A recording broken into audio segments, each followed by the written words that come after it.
Before we start our classes, people are joining us online. Before you leave, I hope you'll take a minute to look at the artwork that is here on the wall. It is by people who are currently or have recently been incarcerated. I'm pretty sure they're all still incarcerated. And one of the great gifts of our church is that we have deep relationships with people who live in prisons and jails, and also with those who have spent time incarcerated. As I wrote about a couple of weeks ago, when Jesus tells us to go and see people who are in prison, I think mostly it's for us to remember that they're human beings who are loved by God the same that we are.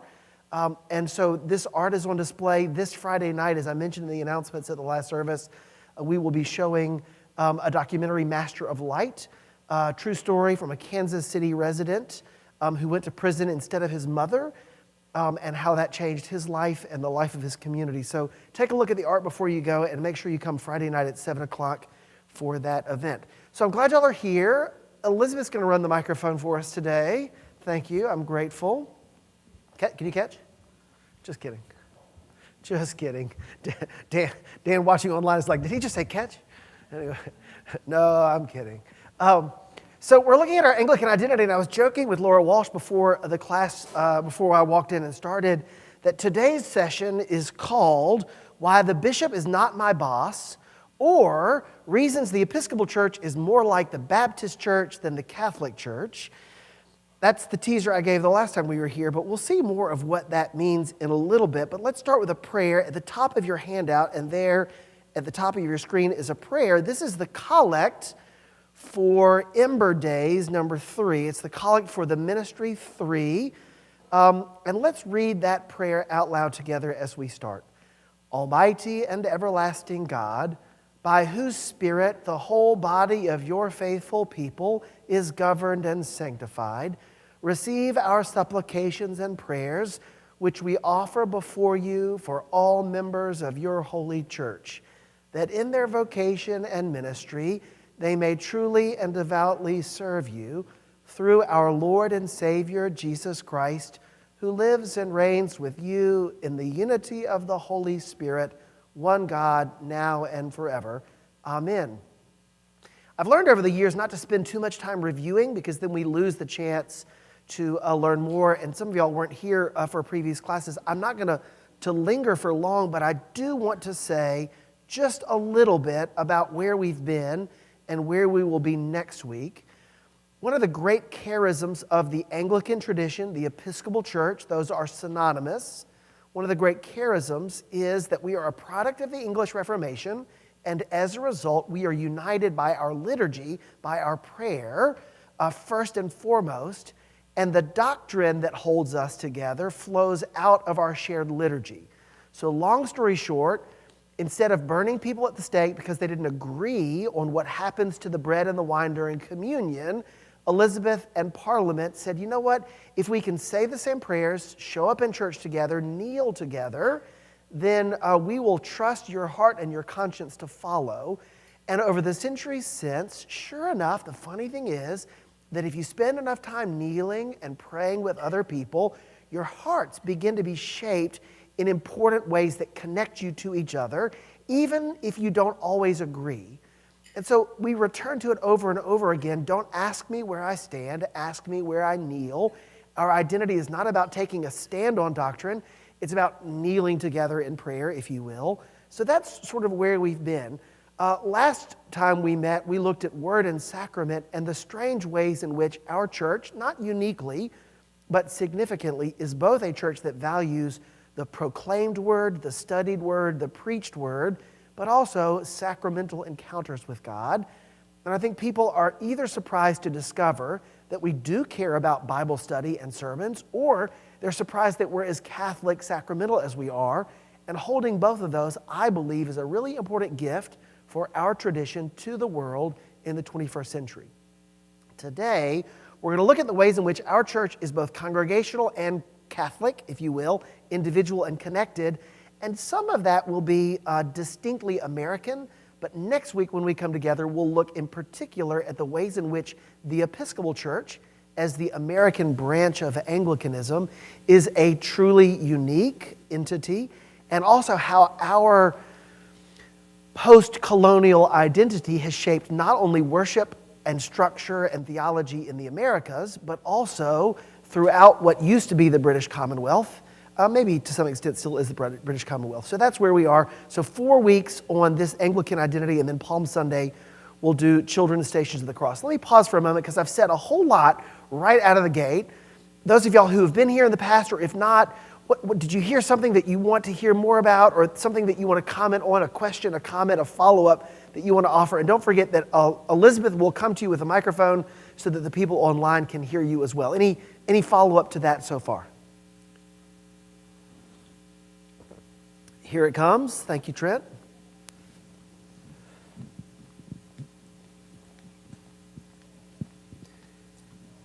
Yes, good sir. Yeah, so you last week I think you mentioned it's kind of a strange way to approach things, to worship our way into what we believe. Yeah. But I mean, to frame it another way, do we think our way into new ways of living, or do we live our way into new ways of thinking? Yeah.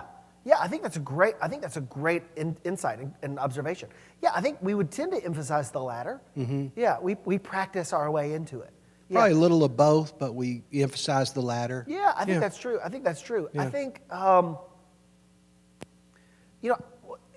in any complicated organization over the centuries, right, one feeds the other, and it's a cycle, and it's a circle. But I do think that the way we are, and let me say it a different way, I continue to be surprised at the significant ways in which that truth impacts the way we make decisions as a vestry, the way we make decisions as the whole Episcopal Church, the way that we worship together on a Sunday. Like, it's amazing. I'm like, oh yeah, of course we do it that way. That makes sense. But every once in a while it'll just pop up, and I'm like, yeah, because we live it until we understand it, or at least until we live it. By doing it, by practicing it, we're drawn more deeply into it, which invites some understanding, maybe not complete. Yeah, thank you. Other responses to what we've been so far. There are handouts by the coffee pot, so if you didn't get one, it's the same thing on the screen, but if you'd like a handout, get one. Any other feedback? Well, let me ask you a couple of questions, and these are open-ended questions, and I suppose in theory there are right or wrong answers, but in practice there hardly ever are.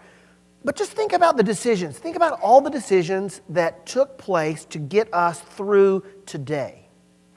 We've got worship, right? We've got Sunday school. We've got different people doing different things. The thermostat in here is set at 66 degrees, not 68, which would be warmer, not 64, which would be more environmentally friendly, but 66. Who decided that? Who gets to decide all of these things in the Episcopal Church? Who makes these decisions? So my question for you are, just join me in imagining what kind of decisions are the vestry's responsibility, are the rector's responsibility, the diocesan bishop or the presiding bishop? What about this convention that we have in Arkansas, or the general convention that meets every 3 years? Like, just join me in, what do you think? What's your guess? What are some of the decisions that are reserved to each of these, and how are they made? And just Elizabeth will come with a microphone, and you can wonder with me through them. Thoughts about that? Who makes those decisions? What do you think? Yeah, it's strange.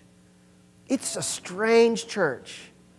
Now, the truth is that in the Church of Rome, the Bishop of Rome, the Pope, doesn't make all the decisions, but there's a lot of ultimate authority invested in the office of the Bishop of Rome, right? And that's evolved over the centuries, even over the millennia. We don't have one of those. We don't have one of those in the Episcopal Church or in the Anglican Communion. We have an Archbishop of Canterbury, but to stress this point, let me say, I haven't ever heard this from our bishop, but I've heard it from previous bishops, that if you want to remember Justin, the Archbishop of Canterbury, in your prayers, you should not pray for Justin, the Archbishop of Canterbury, then pray for Michael, our presiding bishop, and then pray for Larry, our bishop, because as soon as we say that, it implies that somehow the Archbishop of Canterbury is in charge. Not true. The Archbishop of Canterbury has zero authority in the Episcopal Church. Zero. Not a lick. Not one bit. Not at all. Which is shocking if you're used to a hierarchical structure. And so, funny enough, in a lot of churches, we pray for Justin, the Archbishop of Canterbury, and everybody just sort of assumes, yeah, because he's in charge. Zero in charge, which is shocking. Zero in charge. Like I had a conversation, and this is how muddy it gets, right? I had a conversation with a parishioner this year who said after Lambeth, right? You know, all the controversy at Lambeth, how Justin Welby, the Archbishop of Canterbury, is kind of straddling this fence between the more conservative parts of the Anglican Communion who refuse to acknowledge and embrace marriage equality, and the more progressive parts of the Anglican Communion who think that the lack of doing that is a failure of the gospel. And the parishioner said to me, I'm really worried. Like I'm worried that the Archbishop of Canterbury is going to ruin everything we've got going for us. And I said, oh, I've got good news. Zero, right? Anyway, but it's funny how that, but of course, if the Archbishop of Canterbury speaks, we listen because there's respect of that office, of that experience, of the worldwide Anglican Communion. So anyway, given that kind of teaser, have you ever thought about how decisions get made in our church? Like, have you ever thought about that? It's really funny. I don't think many of us have until we need to. I've written about it. Usually I write about it at the annual meeting. So every year we have an annual meeting. We have an annual meeting in January, and it's the only vote that the parish takes is on the vestry. The only say that the parish gets in the leadership of our church is who's going to serve on the vestry. Everything else is taken care of by somebody else. When it's time to choose a new minister, the vestry is the only people. They're the only ones who get a say in that. They're going to listen to you. We're all going to listen, right? But when it's time, when rubber meets road, vestry is the only group that matters. Bishop doesn't matter. Shocking, but true. Bishop doesn't matter. We'll look at that in a little bit, right? Vestry matters. So you get a say because you get to vote for the vestry, but the vestry is not going to say, everybody in favor of John being our next rector, raise your hand. Doesn't happen. It happens in a lot of other churches and traditions. Doesn't happen in our tradition. That's strange. That's really strange. Who gets to decide that we have right one at the 7:30 service? It's me. It's me. I'm the problem. It's me, right? And that means it all falls on me. Guess who's responsible for all of the music we hear in church? I am. Thank goodness we've got some really talented musicians who share the responsibility of identifying good hymns and picking them. But, so it's just funny. All these things kind of below the surface that I don't even think we realize. And for the most part, a healthy, big, welcoming, complicated church like this with 175 years of history and a lot of good, healthy ego in this church that says somebody new isn't going to disrupt who we are. We've been doing this for a long time. That kind of allows us to assume that everything's really smooth, that decisions just get made until all of a sudden we don't all agree about a decision. And then we have to sort of start thinking, wait a minute, who did that? So just as a reminder, we are a church where lots of decisions get made, and we'll dig into some of this throughout our time today. But just because somebody has a fancy title, like Michael, our presiding bishop, doesn't mean that person has a lot of responsibility for how we worship, what we think, what we say, who we are, what we do. Also, I think clergy are often really surprised to find that the bishop isn't allowed to give us permission to do things that we are not allowed to do. Like, there's this idea that the bishop's in charge, so if we want to just rewrite our liturgy, we'll just get the bishop's permission. The bishop can't do that. The bishop's under authority too. We can't do that. Like, there are rules, and the bishop is as much under rules as we are, and I think sometimes we're surprised to see that. So let me push through our handout, and then I'll pause for questions after these next two sections. Some of you have heard this, some of you just know this. We are literally a bishop church. So if you've ever been a part of a Presbyterian church, that's an elder church. Presbyter is Greek for elder. I am a presbyter. Laura is a presbyter in this tradition. We are presbyters. We are elders. Priest is kind of synonymous, but not really. On my ordination certificate, I'm pretty sure it says presbyter, not priest. I might be wrong about that, though. But anyway, we use those terms synonymously, but we are not a priest church. We're an Episcopal church, and Episcopal is the Greek word for bishop, episkopoi. And if you read through the New Testament, you'll see that they had deacons, presbyters, bishops, as well as, of course, the people, the laity. But we are a church that is defined in its name as being a bishop church. So whenever you hear someone say Episcopal church, they mean we're a church of bishops. Presbyterians don't have bishops. They're Presbyterians. They're an elder church, right? There are lots of other elder-led churches, not just the PCUSA or PCA or the other Presbyterian churches. There are lots of other Episcopal churches, like the Roman Church is an Episcopal church. The Orthodox Church is an Episcopal church. The Lutheran Church is an Episcopal church. They have bishops too. But Episcopal means bishop. And yet, partly because of our history as a distinctly American expression, we have a lot of suspicion about bishops in our country, and we have structured and designed our church not to give them too much power because we are suspicious as Americans of centralized power. We get our voice. That's who we are. We get a say. And that's very much a part of our church as much as it is a part of our country. And we'll say more about that in a minute. Elizabeth, would you hand that microphone to someone? I would love to do, would you hand it to Jim Norris? Jim, let's do a call and response in the catechism. Jim and Susie are some of our catechists. They help lead our youth confirmation classes, and so they have the catechism memorized. But for those of you who don't, it's on the screen or on your handout. Jim, I'm going to ask the questions. Would you mind reading the answers for us on that first page? Certainly. Who are the ministers of the church? The ministers of the church are lay persons, bishops, priests, and deacons. What is the ministry of the laity? The ministry of lay persons is to represent Christ and his church, to bear witness to him wherever they may be, and according to the gifts given to them, to carry on Christ's work of reconciliation in the world, and to take their place in the life, worship, and governance of the church. Thank you. Elizabeth's going to run the microphone around. When you hear that, especially that second answer, what words, phrases, concepts stick out to you as being significant? What's significant about the ministry of the laity in your ear?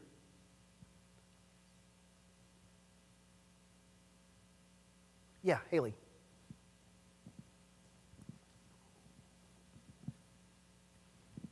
The laity are the ones who represent the church, not the priests. Uh-huh. Yes, really important. Thank you. What else jumps out to you? Yeah, Mandy. Well, just what stuck out to me, which is a recurring theme for me, is the gifts that are given to them. Yep.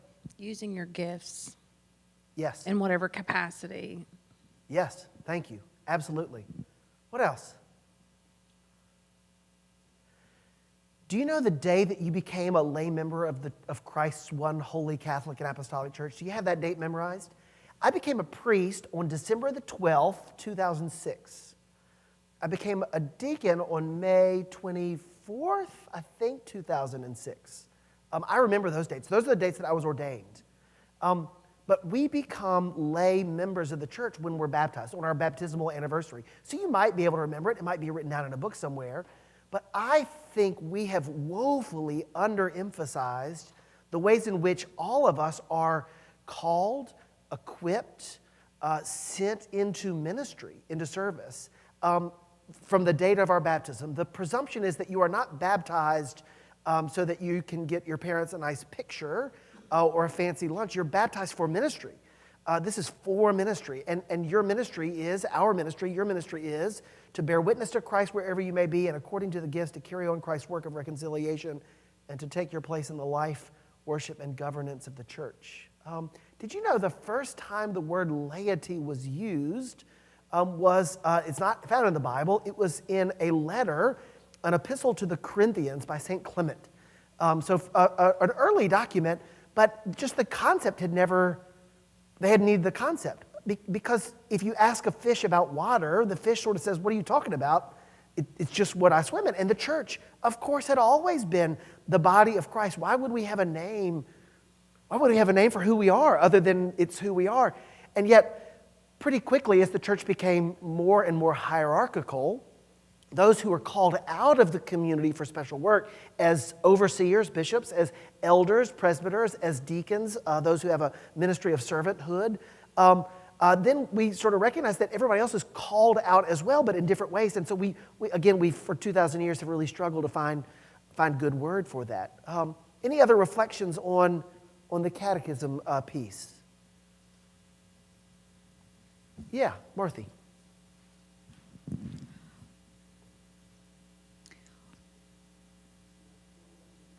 hold on. It's Marcy. okay. I'm struggling with my train of thought. Yeah. Okay. Yeah. What I wanted to say is, so that day when you're baptized, that's the day when it all starts, officially. Yes. Yeah. And then you come to the point where you're the layperson and you're representing, et cetera, according to the gifts given them, taking their life in the place, in worship of the church. Yes. Right. And my comment is that's why Sunday school is important. Mm-hmm. Because you get the responsibility before you're old enough to know you got it, usually. Yeah. And some parents are very shy or don't feel they don't know enough to teach their kids, Yeah. which is unfortunate.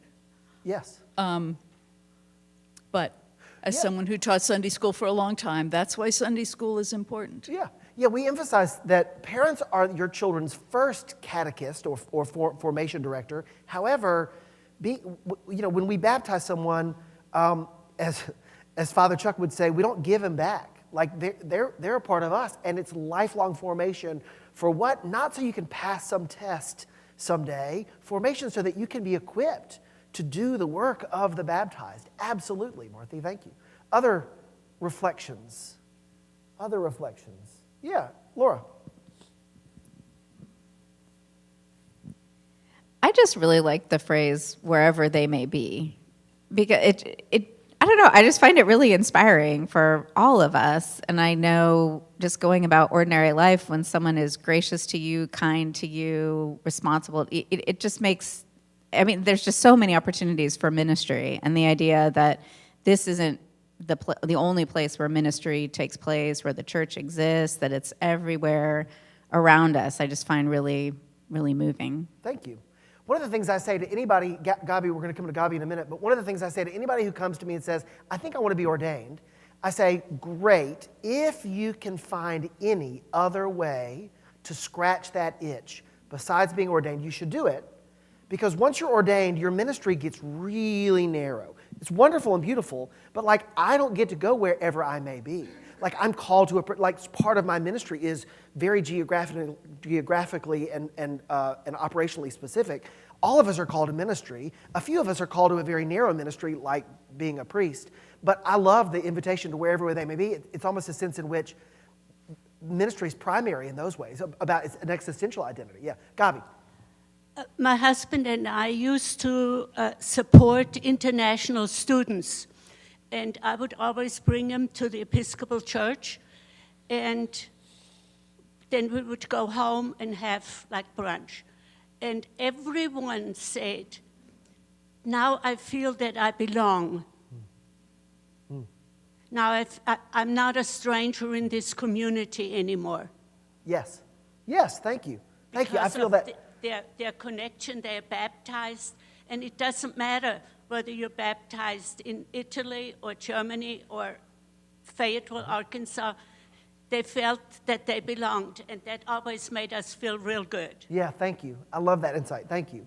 Would somebody read for us the bit from 1 Corinthians? I've cut out a verse just because it's a bit of almost a non sequitur. Thank you. James is going to read that for us. And my question for you, before James starts, my question for you is, what do you imagine was going on in this community that Paul would need to write these words to them? So what's going on in Corinth that this is Paul's instruction for them? Thank you, James. Now there are varieties of gifts, but the same Spirit. And there are varieties of services, but to the same Lord. And there are varieties of activities, but it's the same God who all activities of all of them and everyone. To each is given the manifestation of the Spirit for the common good. To one is given through the Spirit the utterance of wisdom, and to another the utterance of knowledge according to the same Spirit. To another faith of the same Spirit. To another gifts of healing from the one Spirit. To another the working of powerful deeds. To another prophecy. To another discernment of spirits. To another various kinds of tongues. To another the interpretation of tongues. All of these are activated by the one and the same Spirit, who allots to each one individually just as the Spirit chooses. For just as the body is one and has many members, and all the members of the body through many are one body, so it is with Christ. Indeed, the body does not consist of one member, but of many. If the foot would say, because I am not a hand, I do not belong to the body, then they would not make it any less part of the body. As the ear would say, because I am not an eye, I do not belong to the body, that would not make it any less part of the body. If the whole body were an eye, where would the hearing be? If the whole body were hearing, where would the sense of smell be? But as it is, God arranged the members of the body, each one of them as he chose. If all were a single member, then where would the body be? As it is, there are many members, but yet one body. The eye cannot say to the hand, I have no need of you, nor again the head to the feet, I have no need of you. On the contrary, the members of the body that seem to be weaker are indispensable, and the member of the body that is that we think is less honorable, we clothe with greater honor. And our less respectable members are treated with greater respect, whereas our most respectable members do not need this.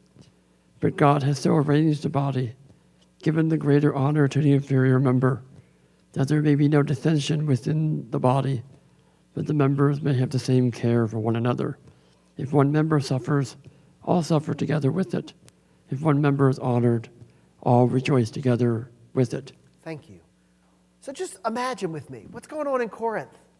What's going on that this is part of Paul's instruction to them? Like, contemporize it for it. Thank you, Christine. Yeah. What's going on? It sounds to me like he's writing to people that are fighting with each other, or who's in charge, or who's better, who's number one, who's the leader, and he's telling them, kind of scolding them. Bingo. Absolutely. Yeah, absolutely. What else do you hear? What else do you hear? How else would you tease out for us what's going on in Corinth that Paul would write this? Yeah, Ray.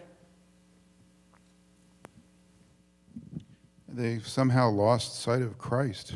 Yes. Yes. Yeah. What else? What else would you say? You know, it's funny. Usually when I read 1 Corinthians 12, I think of the gifts, like as an enumeration of the gifts. But this time, in anticipation of this class, verse 25 really stuck out at me. God has so arranged the body that there may be no dissension within the body, but that the members might all have the same care for each other. And I realized, the sense in which they've lost their identity, they've lost the sense in which they belong to Christ, and it's become there's been some rancor, there's some disagreement, and it's about who's important, who's not important, who gets to make decisions, who doesn't get to make decisions. And this is not saying that everybody's the same, and yet everybody is equally essential, equally important. I think it's a really fundamental human truth that we try to teach our children in preschool, that we try to learn all our lives long, that we try to embody in the church, but often we forget. Any other reflections on that reading? Any other thoughts about that? Yeah, Trent. That's right, okay, it's okay.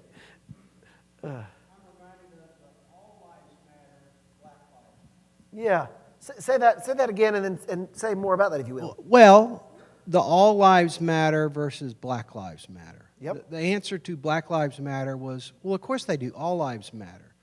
Well, Paul seems to be saying, yes, but when some lives are dishonored, they need to be lifted up. Yeah. So this is kind of a Christian basis for something that's been kind of demonized to a certain degree. Thank you. Yeah. Thank you. I appreciate that. Thank you. Other responses? I will confess to you all that I had never read this document until I got ready for this class. It is foundational to our identity as American Episcopalians. It is called The Case of the Episcopal Churches in the United States Considered, and it's by William White, the first president of the House of Bishops, one of the very first bishops in the Episcopal Church, and it's a really long document. You can Google, and maybe it just says something about my search history, but when I put The Case of the Episco, it knew that I wanted Episcopal churches in the United States considered by William White. But if you can read it, it's really fascinating. And remember, when the Episcopal Church was getting founded, so was our country. And as we talked about a couple of weeks ago, I think, and we'll talk more about it this coming week, maybe it was in the Inquirer's class. I get a little confused. I'm sorry. But one of the challenges that we had in our early colonial days is that in order for someone to become a presbyter, a priest, or a deacon, they have to be ordained by a bishop. And the missionaries, settlers, colonialists, economic developers, genocidal forces that came over from England, they didn't bring any bishops with them. And so you'd have to send clergy back to England, candidates back to England in order to get a bishop back. And the problem was people would rather live in England than they would live in a difficult life in the colonies. So we lost a lot of clergy people, not only to sea, but to the lures of London and elsewhere. When the church was being founded, when the Episcopal Church was becoming distinct from the Church of England, there was a real debate as to whether we would have bishops and what role bishops would play. And William White is probably undercredited for securing for us the structure of the church that we value and the ways in which we are still Catholic, small c, still Anglican, capital A, but at the same time distinctly American. Would somebody read for us, please, these two paragraphs from the really long but really provocative and beautiful bit? Adam's going to read this for us. And I'll warn you, Adam, the turn of phrase is not exactly easy, but we'll hear graciously whatever comes from your lips. Thank you, Adam. Thanks. In advance. The power of electing a superior order of ministers ought to be in the clergy and laity together, they being both interested in the choice. In England, the bishops are appointed by the civil authority, which was an usurpation of the crown at the Norman Conquest, but since confirmed by acts of parliament. The primitive churches were generally supplied by popular elections, even in the city of Rome. The privilege of electing the bishop continued with the people to the 10th or 11th century. And near those times, there are resolves of councils that none should be promoted to ecclesiastical dignities, but by election of the clergy and people. It cannot be denied that this right vested in numerous bodies occasioned great disorders, which it is expected will be avoided when the people shall exercise the right by representation. In England, dioceses having been formed before parishes, a church supposes one common flock, subject to a bishop and sundry collegiate presbyters, without the idea of its being necessarily divided into smaller communities connected with their respective parochial clergy, the latter having been introduced some considerable time after the conversion of the nation to the Christian faith. One natural consequence of this distinction will be to retain in each church every power that need not be delegated for the good of the whole. Another will be an equality of the churches, and not, as in England, the subject of all parish churches to their respective cathedrals. Thank you. Think about it this way. When the Church of England, when the American equivalent of the Church of England, when we broke away from George III and British rule, we needed bishops. But where were we going to get them? The crown had always appointed bishops. We didn't have a king. George Washington was not going to appoint bishops. We made it very clear that that is not a role of the state. So who gets to make that decision? And the answer, in a distinctly American way, is we do, the people do, the clergy and the laity do. William White, in pages and pages, argues elsewhere. Look at 1 Corinthians chapter 12. Look at the ancient church in Rome. Look at the primitive churches. Look even at our English ancestors, and you'll notice that in one way or another, the right to choose the leaders in the church, the bishops in the church, properly belongs to the people, to us. Even in the case of the English crown, Parliament has historically had a role in that. There is a check on that authority. There's a check and a balance there. And so William White's laying out a case for, he's saying, look, I know we don't have a king, and we certainly don't want a pope. That's not our position. We don't have a supreme governor of the church in the United States. So let's find a way to be democratically configured.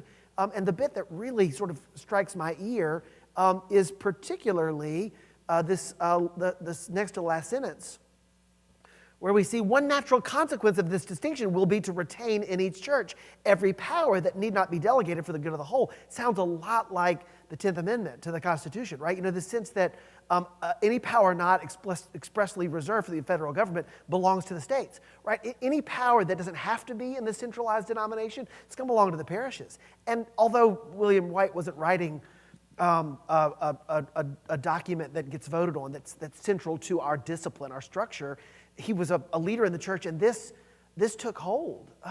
We vote for bishops. We're having a bishop election in August in this diocese. In England, people find that really strange. I've got English colleagues who think it's very garish that people would run for bishop. How dare you say you think you're called to be a bishop? Instead, you get an envelope in the mail, inside of which there's another envelope that's from the crown, from now Charles III, and you open it up, it says the king would like to appoint you to be the Bishop of Norwich.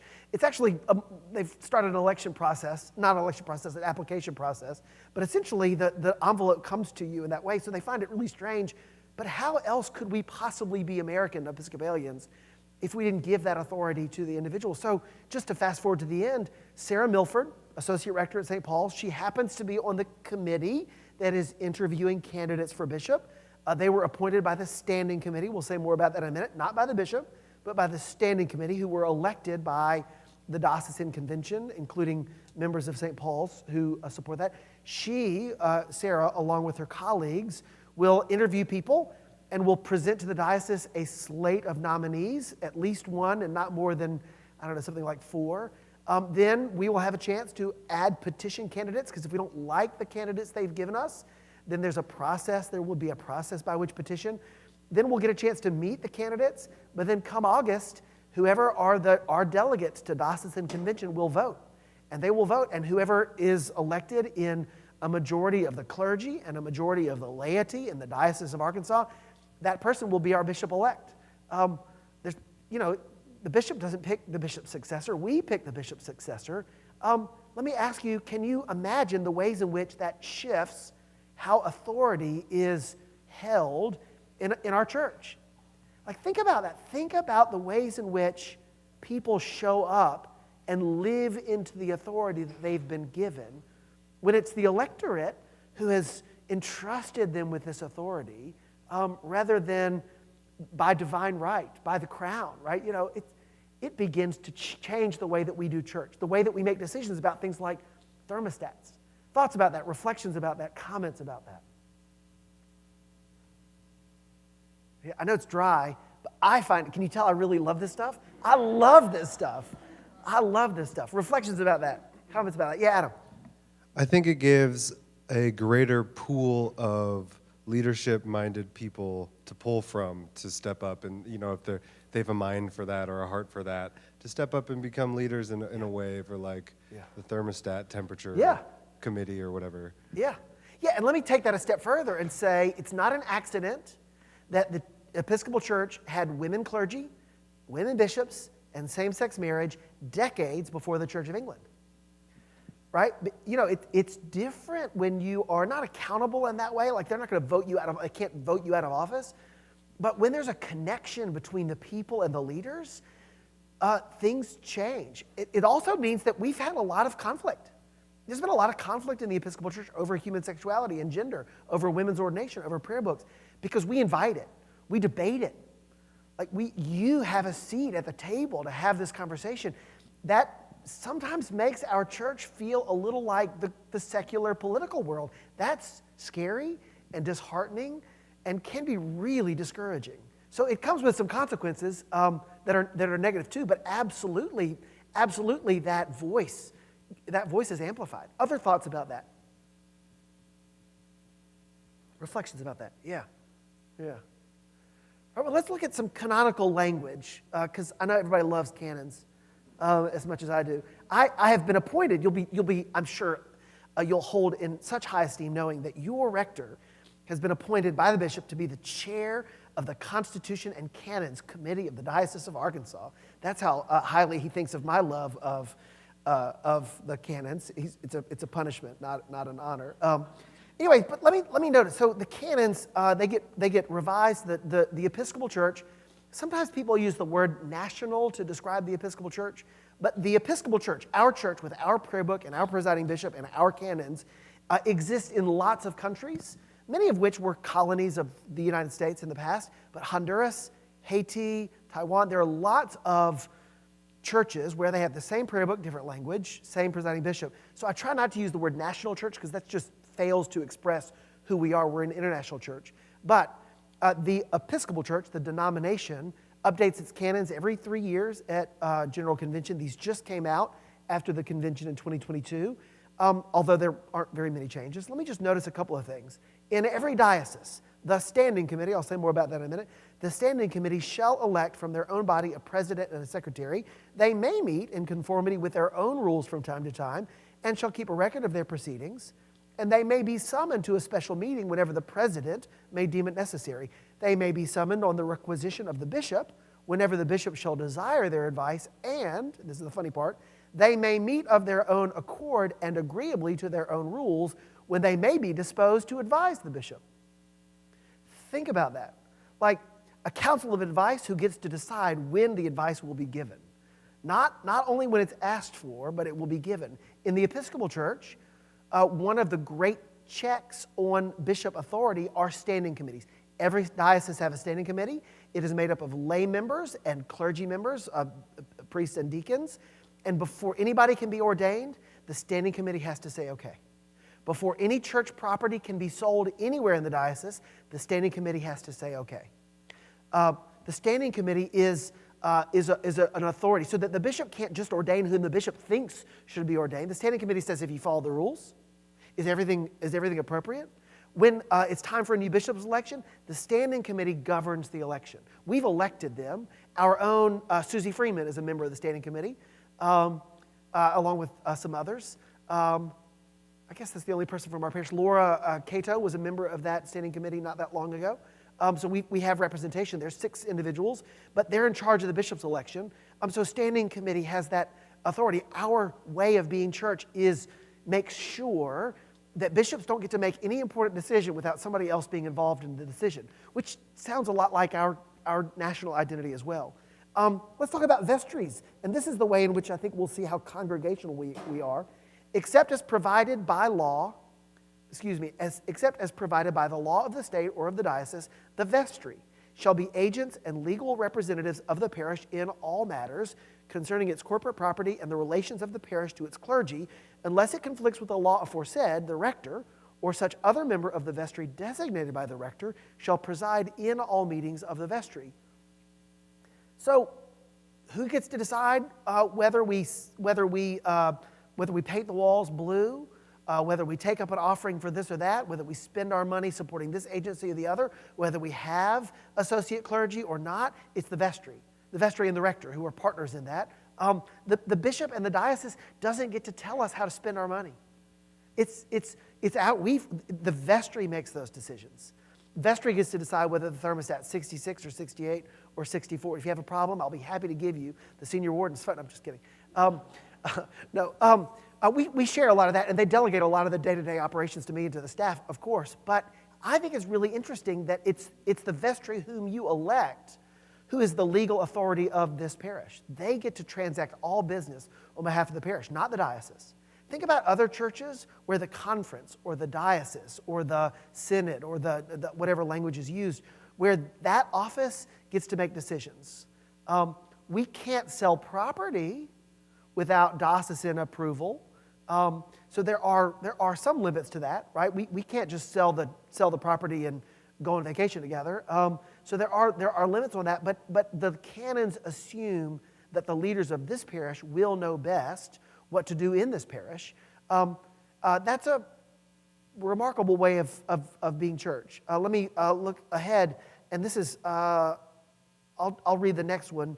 The next two, the 3.9.3 bits. No parish, that's you, may elect a rector until the names of the proposed nominees have been forwarded to the ecclesiastical authority, that means the bishop, or if there isn't a bishop, it means the standing committee, and a time, not exceeding 60 days, given to the ecclesiastical authority to communicate with the vestry, nor until any such communication has been considered by the vestry at a meeting duly called and held for that purpose. Written notice of the election of a rector, signed by the wardens, shall be forwarded to the ecclesiastical authority if the ecclesiastical authority is satisfied that the person so elected is a duly qualified priest, and that such priest has accepted the office to which elected. The notice shall be sent to the secretary of the convention, who shall record it, etc., etc. The bishop does not get to say who our rector is. Doesn't get to say it. The bishop might hate my guts, but if the vestry chooses me to be your rector, y'all got me as your rector. That's the way it works. The only way the bishop can say no is if the bishop says he's not a priest. You can't have him. He's making it all up. Have you not seen in the newspapers that he's an imposter? So there are some technical ways that the bishop can do that. But notice the shall language. The assumption is that the bishop, although the bishop is our bishop, the bishop does not get to decide who our priest is. Does not get to do that. That's us. So you can elect a rector. The vestry can elect a rector who is the arch nemesis of the bishop. And there's really nothing the bishop can do about that, because in our church gets to decide how to run itself, not the bishop. The bishop doesn't get to tell us what hymns to sing, what celebrations to observe. The bishop doesn't get to say whether we're going to have the Virgin of Guadalupe or not. There are other rules that tell us what liturgical observances we can have, but the bishop doesn't get to do that. The bishop comes, and when the bishop comes, we celebrate the bishop among us. And yet, despite important leadership of the bishop, his authority is fairly limited in the church. Thoughts about that? Thoughts about what that means for a parent? Yeah, James, and yeah. Here comes the microphone. Hold on.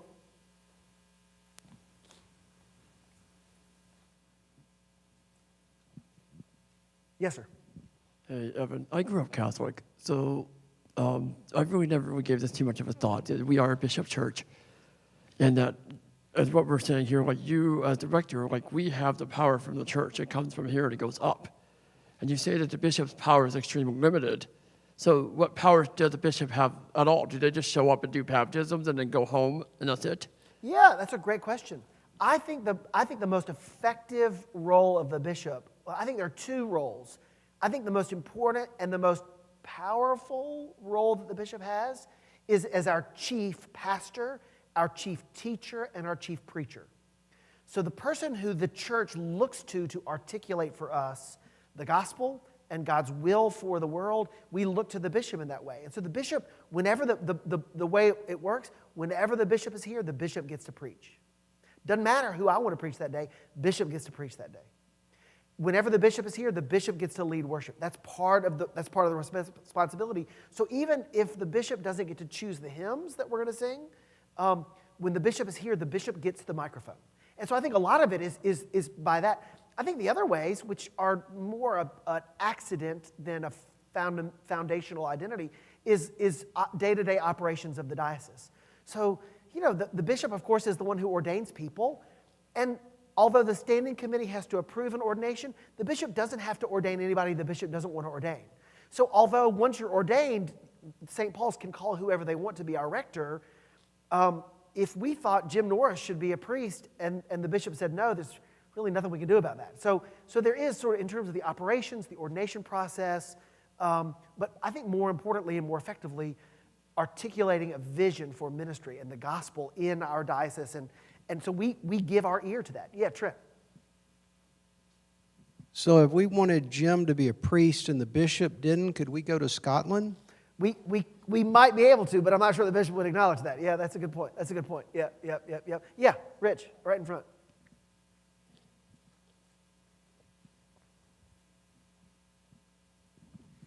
What is your day-to-day or month-to-month or week-to-week communication with the bishop? Do you have any usual contact?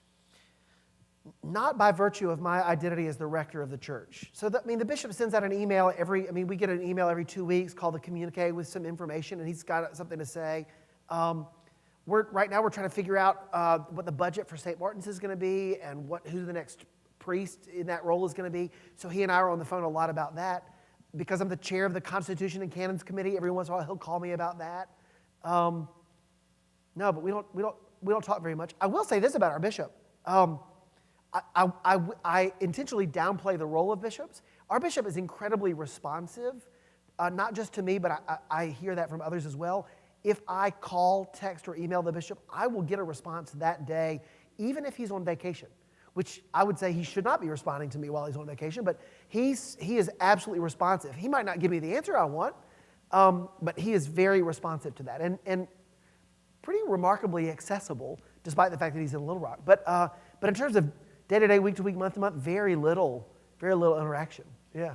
All right, so as we wrap up, because I see what time it is, as we wrap up, all right, so just notice the principle for allocating or distributing authority in the Episcopal Church is that everybody gets a voice. We believe in democracy. We believe that every level of the church has a role in the governance of the church. We have not abdicated that responsibility to people who wear purple.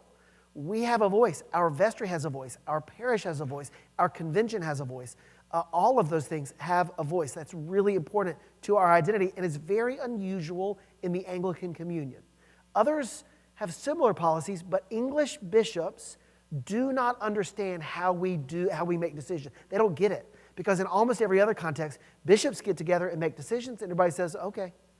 But in our context, the bishop can't do anything without the approval of the laity. That's true in our church.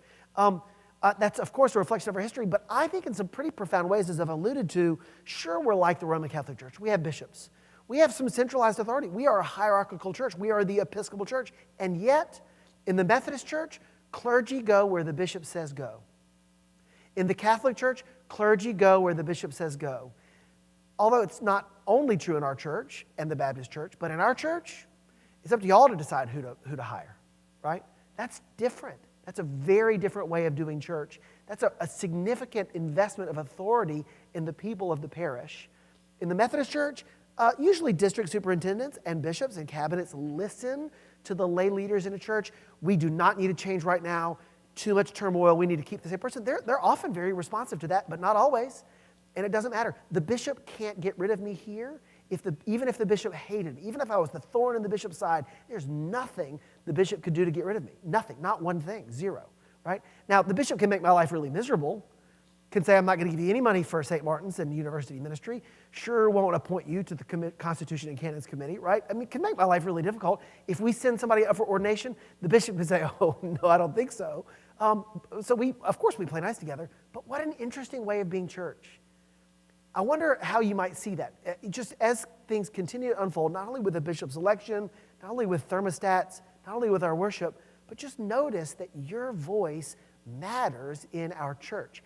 And that's a pretty unusual thing in a church as hierarchical as ours is. It actually feels a lot like a Baptist church, if you've been a part of one. All right, next week we're going to come back and we're going to look at what makes the American version of Anglicanism distinct, and hope to see you then. Thank y'all.